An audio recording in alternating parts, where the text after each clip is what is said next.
قل بفضل الله وبرحمته فبذلك فليفرحوا هو خير مما يجمعون۔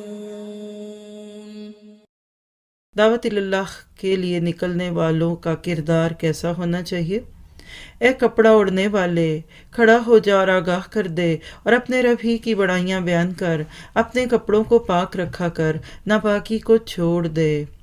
کیا خوبصورت مینرز ہے۔ دید کا کام کرنے والے کو دل کو بھی پاک رکھنا ہے، جسم کو بھی پاک کرنا ہے، نظر کو بھی پاک رکھنا ہے، اور اس کی زندگی کا مقصد ربک فکبر ہوتا ہے۔ اور احسان کر کے زیادہ لینے کی خواہش نہ کر، اور اپنے رب کی راہ میں صبر کر، پس جب سور میں پھونک ماری جائے گی تو وہ دن بڑا ہی سخت ہوگا جو کافروں پر آسان نہ ہوگا۔ مجھے اور اسے چھوڑ دے جسے میں نے پیدا کیا۔ سوچیے ذرا، اللہ تعالیٰ کیا خوبصورت طریقے سے آپ کو مجھے قیامت کے دن کی طرف لے کے جاتے ہیں۔ تب دیکھیے کہ سورت کے آغاز میں ہی خبردار کرنے والے، جس کو وارنر کہہ لیجئے، جس کو داعی اللہ کہہ لیجئے، کل تو وہ اللہ کے نبی تھے، لیکن قیامت تک کے لیے ہر اس بندے کو جس کے دل میں یہ شوق ہے کہ اللہ تعالیٰ مجھ سے یہ کام لے، اس میں کیا خوبیاں ہونی چاہیے۔ تو پہلی چیز تو دیکھیے کہ راحت اور آرام کو چھوڑ کر لوگوں کو خبردار کرنے کی کوشش کرنی پڑے گی۔ یہ نہیں ہو سکتا کہ آپ ہو ڈھیلے ڈھالے اور آرام پرست اور عیش کوش ہوں، اور سستی آپ کے اندر ہو اور آپ اس کام کا حق دے سکیں۔ یہ نہیں ہو سکتا۔ یہ ہفتے میں ایک دفعہ کرنے کا کام نہیں ہے، یہ ٹوائس اے ویک کام نہیں ہے، الا یہ کہ یہ راستے بنتے جائیں اور ایک لمحہ ایک سے ایک کرتے کرتے یہ آپ کی زندگی کا فل ٹائم کام بن جائے۔ پھر اللہ تعالیٰ کی عظمت اور کبریائی کا بیان زبان سے اور عمل سے۔ یہ کیسے ہے؟ اسی کو تو آج کل ہم دیکھ رہے ہیں۔ یہ ہے اصل میں وَرَبَّكَ فَكَبِّرْ۔ نکلو تو رب کا نام بڑا کرنے کے لیے نکلو، اپنے ناموں کے لیے نہیں، اپنے گروہوں کے لیے نہیں، کسی انسان کے لیے نہیں۔ حقیقت یہ ہے کہ اگر یہ کام ایک انسان کر جائے، کیسے کرے گا؟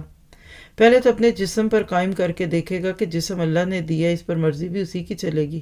پھر آپ اس کو اپنے گھر پہ لاگو کریں گے، اپنے بچوں پہ کریں گے، اپنی خوشی غمیوں میں کریں گے، ہوتے ہوتے پھر ملک، اور ملک سے پھر دنیا میں اس کو پھیلائیں گے۔ مراد یہ ہے کہ سب جگہ اپنے رب کے نام کے جھنڈے گاڑ دو، اور جتنی زیادہ ایک انسان اس چیز کی خواہش رکھے گا، اللہ اس سے یہ کام اتنا ہی لے گا۔ پھر تیسری چیز دیکھیے، لباس اور کردار کی پاکیزگی۔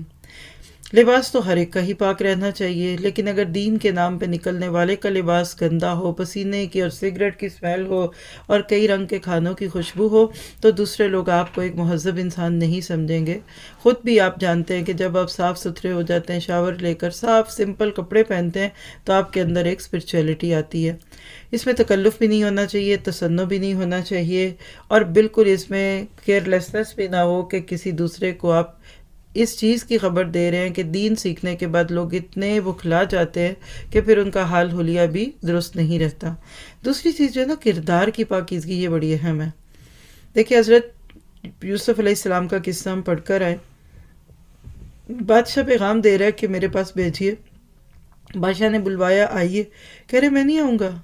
کیوں؟ پہلے میرے اوپر لگا ہوا یہ الزام دھوئیے، کیونکہ اللہ نے کل ان سے کام لینا تھا اپنے دین کا۔ اگر بالفرض محال حضرت یوسف علیہ السلام اسی الزام کے ساتھ واپس جیل سے نکال کر بادشاہ کے پاس لائے جاتے، کبھی بھی ان کے پاس وہ کانفیڈنس نہ ہوتا۔ پہلے بے گناہی ثابت کی گئی، سب عورتوں نے برملا اعلان کیا، پھر اللہ نے حضرت یوسف کو بڑی عزت کے ساتھ مصر کے تخت پہ بیٹھنے کا موقع دیا۔ آپ کے میرے لیے اس میں بہت ہی بڑی بات ہے۔